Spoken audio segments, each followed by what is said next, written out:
18 தர்பார். வணக்கம் மக்களே. வழக்கம் போல பரபரப்புக்கும் சுவாரஸ்யத்துக்கும் கொஞ்சமும் பஞ்சம் இல்லாம ஏகப்பட்ட விஷயத்தை உங்களுக்காகவே கொண்டு வந்திருக்கோம். தர்பாரை தொடங்கிடலாமா? இந்த தடை தாண்டும் ஓட்டப்பந்தயம், 100 மீட்டர் ஓட்டப்பந்தயம், இந்த மாதிரி போட்டியெல்லாம் இந்த ஃபீல்டில் விட்டு பாருங்க.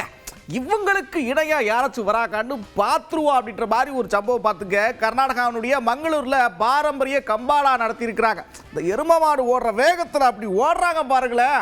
அடடடடா.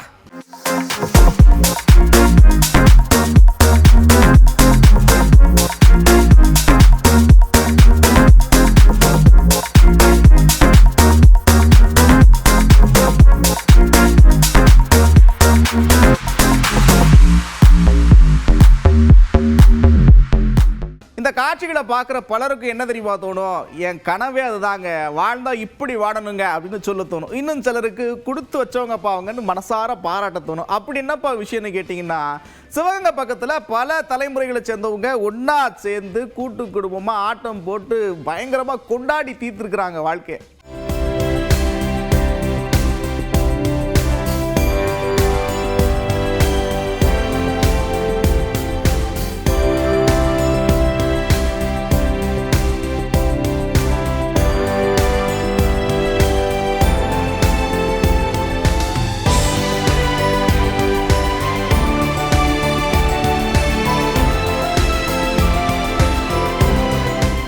அடுத்து பாருங்க, எப்பா எங்கப்பா இப்படிலாம் நடக்குது அப்படின்னு நிறைய பேருக்கு பல வருஷமா அந்த கேள்வி இருந்துகிட்டே இருக்கும். இத்தாலியில எட்னா எரிமலை மறுபடியும் வெடிக்க தொடங்கி இருக்குது. கரும்புகையெல்லாம் அப்படியே வெளிவருது. அந்த காட்சியெல்லாம் பார்க்கறதுக்கு ஏதோ கிராஃபிக்ஸ் மாதிரி இருக்கு.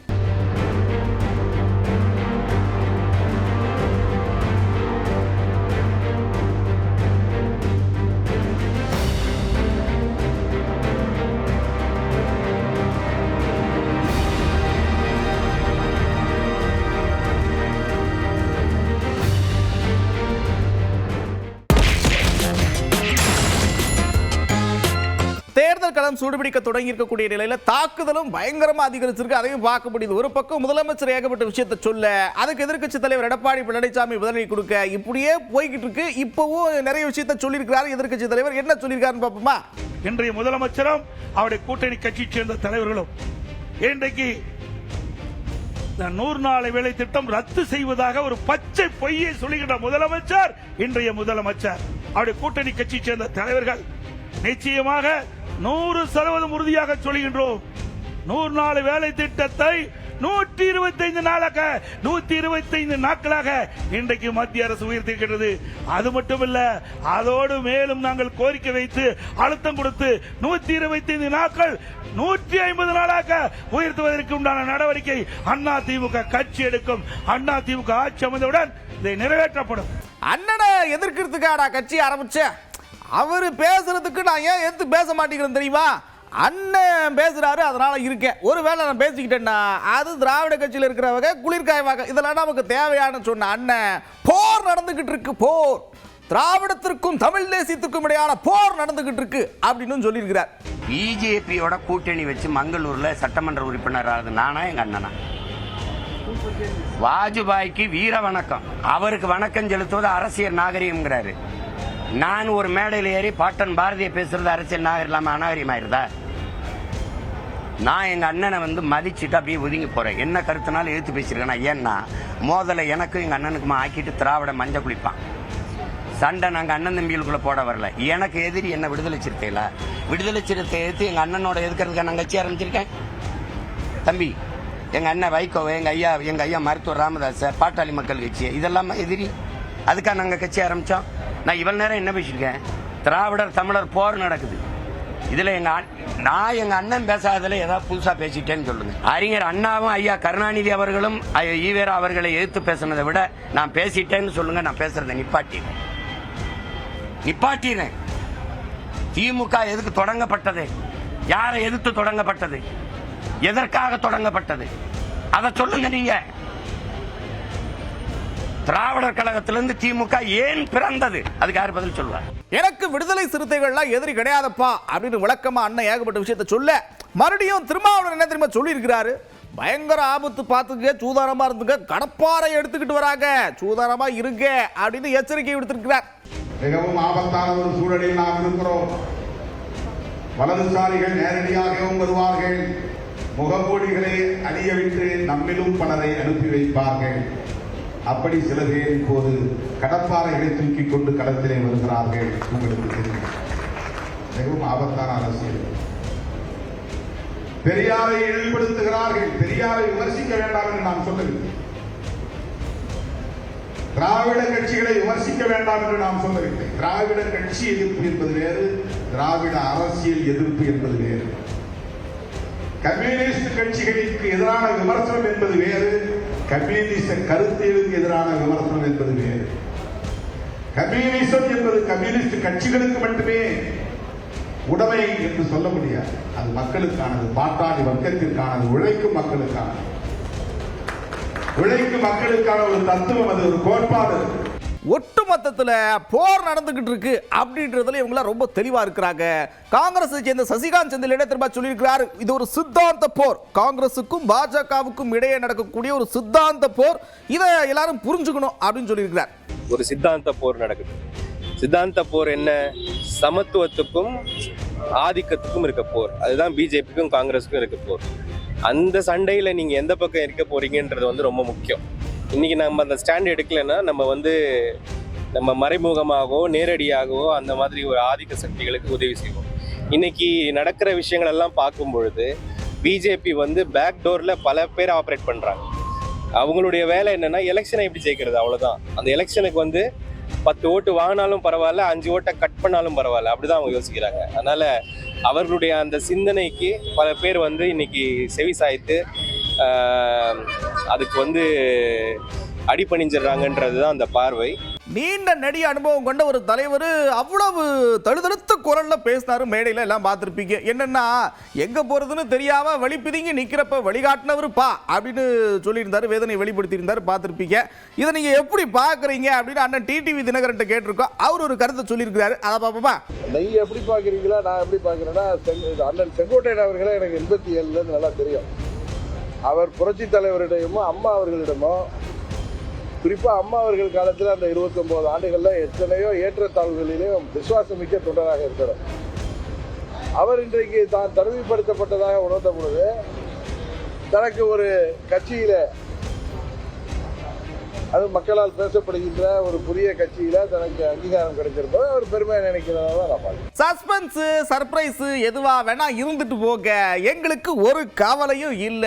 கூட்டணி சேர்ந்தா கூட்டோட வாங்க, கூட்டணியே அமையலன்னா தனியா வாங்க, எதுவா இருந்தாலும் எங்களுக்கு கவலை இல்ல, பாத்துக்குங்க அப்படின்னு தாவேக தலைவர் விஜய் தொடர்பா அமைச்சர் ரகுபதி விமர்சனத்தை முன் வச்சிருக்கிறார். சஸ்பென்ஸா இருக்கும், தனியா வருமா கூட்டணியோட வருவாங்க. யார் தனியா வந்தாலும் எங்களுக்கு கவலை இல்லை, கூட்டணியோடு வந்தாலும் கவலை இல்லை. சஸ்பென்ஸை நாங்கள் உடைக்கவில்லை. அந்த சஸ்பென்ஸ் தொடரட்டும், யாராச்சும் போய் சேரட்டும், சேர்ந்தா கூட்டணியா வரட்டும், சேராட்டி தனியா வரட்டும். நாங்கள் அதை பற்றியெல்லாம் கவலைப்படவில்லை. எங்கள் தலைவர் தைரியமானவர், நாங்கள் தைரியமானவர். டெபாசிட் இழந்து போய்விடுவார்கள், டெபாசிட்டே கிடைக்காது. என்ன நீங்க அடுத்து மறுபடியும் இவங்க தான் ஆட்சி அமைப்பாங்கன்னு ஏகப்பட்ட விஷயம் பேசிக்கிட்டு இருக்கிறீங்க. அப்படிலாம் எல்லாம் பார்த்துங்க, அண்ணன் சொல்லியிருக்கிறாரு டெபாசிட் கூட கிடைக்காது. அது மட்டும் இல்லாம இந்த கூட்டணி இருக்குமா அப்படின்றது ஒரு பெரிய கேள்விக்குறி பார்த்துங்கன்னு சொல்லியிருக்கிறார். நிச்சயமாக வருகின்ற தேர்தலில் திராவிட முன்னேற்ற கழகம் டெபாசிட் இழந்து போக அளவிற்கு இன்றைக்கு தேசிய ஜனநாயக கூட்டம் உருவெடுத்திருக்கிறது. அவருடைய கூட்டணி இன்றைக்கு காங்கிரஸ் அவரோடு பேரம் பேசிக் கொண்டிருக்கிறார்கள். சமூக வலைதளங்களில் அவர்களே போராடி கொண்டிருக்கிறார்கள். நிச்சயமாக காங்கிரஸ் அவரோடு இருக்குமா என்று சொன்னால் அது கேள்விக்குறி. விடுதலை சிறுத்தைகள் அவரோடு இருக்குமா என்று சொன்னால் அது கேள்விக்குறி. நிச்சயமாக வரக்கூடிய தேர்தலில் அனைவரும் இன்னைக்கு தேசிய ஜனநாயக கூட்டணியிடம் தோற்று போய் விடுவார்கள் என்பதை எடுத்து காட்டுகின்ற கூட்டம்தான் இன்று ஊட்டியில் கூடியிருக்கின்ற கூட்டம். ஒரு பக்கம் அண்ணன் திமுக டெபாசிட் இழந்துருன்னு சொல்ல, அதே நேரத்தில் அக்கா என்ன சொல்றாங்கன்னா மறுபடியும் ஒரு அழைப்பு விடுத்திருக்கிறாங்க. எதிரணியினுடைய வாக்குகள் சிதறாம இருக்குன்னா ஓரணியில சேரணும், அப்போ ஜனநாயக முறைப்படி ஜனநாயகம் தான் முடிவெடுக்கணும் அப்படின்னு சொல்லிக்கிறாங்க. இல்ல, இது யதார்த்தமான உண்மைதானே. பிரிந்து போகக்கூடாது எதிர் ஓட்டுகள் என்பதில் அண்ணன் நயினார் நாகேந்திரனும் அண்ணன் எடப்பாடி அவர்களும் எல்லாருமே எதிரணியின் ஓட்டுகள் கூட்டாக இருக்க வேண்டும் என்று ஒரு கோரிக்கையை தொடர்ந்து வைத்துக் கொண்டிருக்கிறார்கள். முடிவெடுக்க வேண்டியது ஜனநாயக முறைப்படி முடிவெடுக்க வேண்டியது ஜனநாயகனின் கடமைன்னு நான் நினைக்கிறேன். காலம் போக போகத்தான் அந்த பழைய பொருட்களுடைய மதிப்பு நமக்கு தெரியும். இப்போ பழங்காலத்தில் பயன்படுத்தின பொருட்கள்லாம் பார்க்கறதே அபூர்வமா இருக்கு. தஞ்சை மருத்துவக் கல்லூரியில் அப்படித்தான் 50 வருஷத்துக்கு முன்னாடி பயன்படுத்தின சமையல் பாத்திரங்கள்லாம் கண்டெடுத்திருக்கிறாங்க. அந்த காட்சிகளை பாருங்களேன்.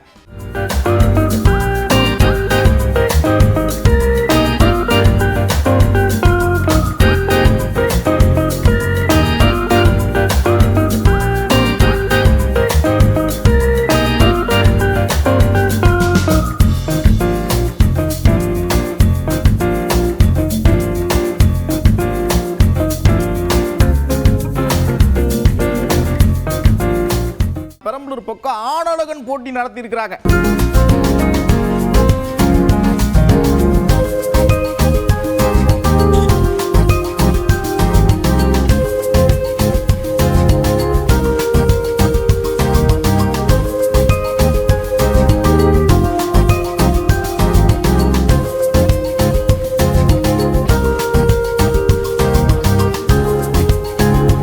தொடர்ச்சியா லீவ் விட்டதுனால எங்க பார்த்தாலும் பயங்கர கூட்டம். அதுலயும் கோவில்களில் நீண்ட வரிசையில் 5 மணி நேரம் 6 மணி நேரம் காத்திருக்க வேண்டியதா இருக்கு.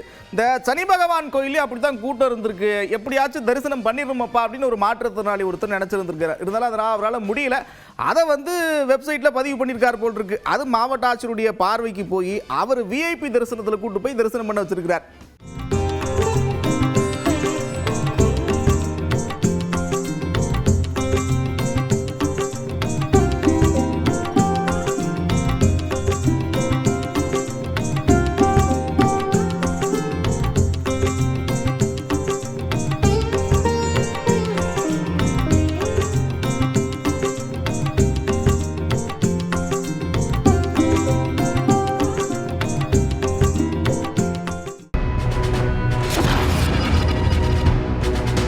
அப்புறம் புத்தாண்டு ரொம்ப நெருக்கத்தில் இருக்கு பார்த்துக்க. இப்போவே கொண்டாட்டத்துக்கு எல்லாரும் தயாராகிட்டு இருப்பீங்க. இப்படி ஒரு கேள்வியை கேட்கலன்னா குத்தமாயிருமா இல்லையா? கடந்த ஆண்டு வெளியான படங்களில் உங்களுக்கு ரொம்ப பிடிச்ச படம் என்ன அப்படின்னு மக்கள்கிட்ட கேட்டிருக்கோம். மக்கள் பல விதமான கருத்துக்களை சொல்லியிருக்கிறாங்க. பாப்போமா? எனக்கு டூரிஸ்ட் ஃபேமிலி ரொம்ப பிடிச்சது. டூரிஸ்ட் ஃபேமிலி ஏன் பிடிச்சதுன்னா அது ஒரு ஃபேமிலி ஓரியன்ட் மூவி. அதில் எல்லாமே இருக்கும். ஆனால் கூலி படம் பார்த்தேன் ரஜினிது. ரொம்ப நாளைக்கு அப்புறம் ரஜினியோட ஆக்ஷன் நல்லா இருந்தது. படம் நல்லா எடுத்திருக்காங்க. டூரிஸ்ட் ஃபேமிலி ஏன்னா அது குடும்பத்தோட பார்க்குற மாதிரி படம். மக்கள் எப்படி மாறணும், அன்பு எப்படி மக்களை மாற்றுது, அன்பு எப்படி ஜெயிக்குங்கிறதுக்கு ஒரு குடும்பத்தோட பார்க்க வேண்டிய படமா இருந்துச்சு. எங்களுக்கு பிடிச்ச படம்னா குட் பேட் அக்லி சொல்லலாம். ஏன்னா அஜித் நடிச்சதுலேயே பயங்கரமான ஆக்ஷன் ஃபிலிமா இருக்கும் இந்த வருஷத்துல. அது ரசிகருக்கு ரொம்ப பிடிச்ச படமா இருந்துச்சு. அது குட் பேட் அக்லி. நான் இந்த வருஷத்தோட பெஸ்ட் மூவினா மாமன் சொல்லுவேன். பிகாஸ் மாமன் நல்ல ஒரு பிரதர் அண்ட் சிஸ்டரோட பாண்டிங் பற்றி சொல்லியிருப்பாங்க. அதுக்கப்புறம் ஒய்ஃபையும் எப்படி கேர் பண்ணி பார்த்துக்கணும் அப்படின்ற மாதிரி சொல்லியிருப்பாங்க. டூரிஸ்ட் ஃபேமிலி டைரக்டர் சசிகுமார் நடித்த படம். அது நல்ல ஒரு அருமையான படம். நல்லா நடிச்சிருக்காரு. சசிகுமாரோட நடிப்பும் சரி, அது கதையோட கதைக்களம் கருத்து எல்லாமே நல்லா. பைசன் மாரி செல்வராஜோடைய இயக்கத்தை வெளிவந்த பைசன் எனக்கு ரொம்ப பிடிச்சிருந்தது. ரொம்ப ஒரு சுவாரஸ்யமாகவும் வித்தியாசமாகவும் ஒரு கலை அமைஞ்சிருந்ததால பிடிச்சிருந்தது. ரொம்ப நல்ல படமாகவும் அழகாகவும் இருந்தது. ஒரு ஃபேமிலியாக போய் பார்க்க இந்த வருஷம் ஒரு ஓகேவான ஃபிலிம்னா மாமன் சொல்லுவேன். ரஜினி படம்னால ரொம்ப பிடிக்கும். ரஜினி படம் நல்லா இருக்கும். அதனால அந்த கூலி படம் 2 தடவை பார்த்தேன். டூரிஸ்ட் ஃபேமிலி திரும்ப திரும்ப பார்த்தாலும் சலிக்காத படம். Good Bad Ugly. அப்புறம் இந்த வருஷத்துலேயே வச்சு அதான் சூப்பர் ஹிட் படம்னு சொல்லலாம். பைக்ல போறப்ப கொஞ்சம் கூடுதல் கவனமா இருந்துங்க. எதுக்குன்னா சாத்தான்குளம் பக்கம் ஒரு விபத்து பார்த்துங்க. வடிகால் ஓட பக்கமா 2 வீலர்ல போயிருக்கிறாங்க. சறுக்கி விழுந்து விபத்துல சிக்கி இருக்கிறாங்க. சிசிடிவி காட்சியெல்லாம் வெளியாயிருக்குது.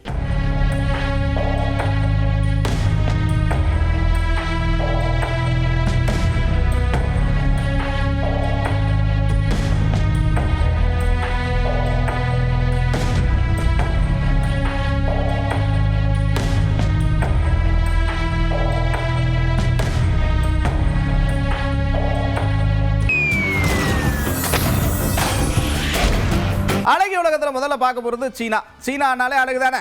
ஒட்டக போட்டி நடத்தியிருக்கிறாங்க. பாருங்க கண்கொள்ளா காட்சியை.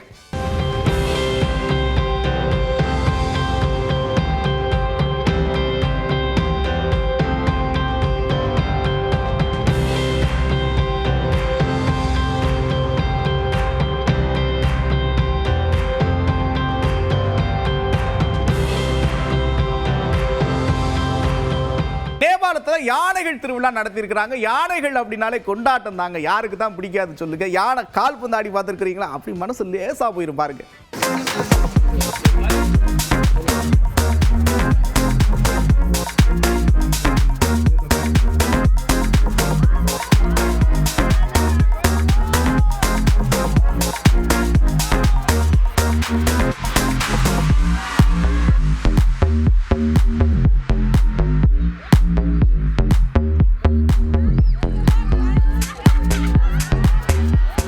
எப்படி யானெல்லாம் பிரமாதமா ஆட்டம் போட்டுச்சு பார்த்துருப்பீங்க. அப்புறம் அப்படியே நைஜீரியா பக்கம் வண்டியை விடுவோம்.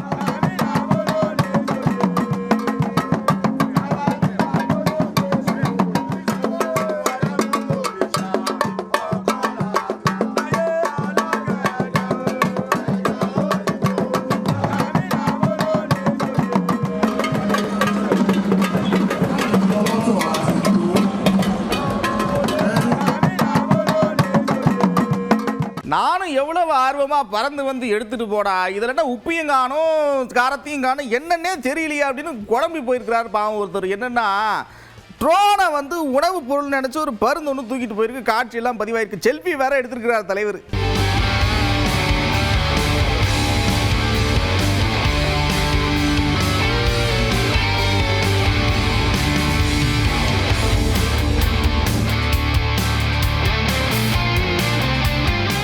அப்புறம் என்ன ஜாலியாக சிரிச்சுட்டே ரசிச்சுட்டே பார்த்துருப்பீங்க. ஆனால் கடைமுறை நேரம் வந்துருச்சு. மறுபடியும் இதே மாதிரி ஒரு தர்பாரில் உங்களை சந்திக்கிறேன். அதுவரை விடைபெறுவது நான் நந்தா. இது 18 தர்பார். 18 தர்பார் வந்துட்டாயா.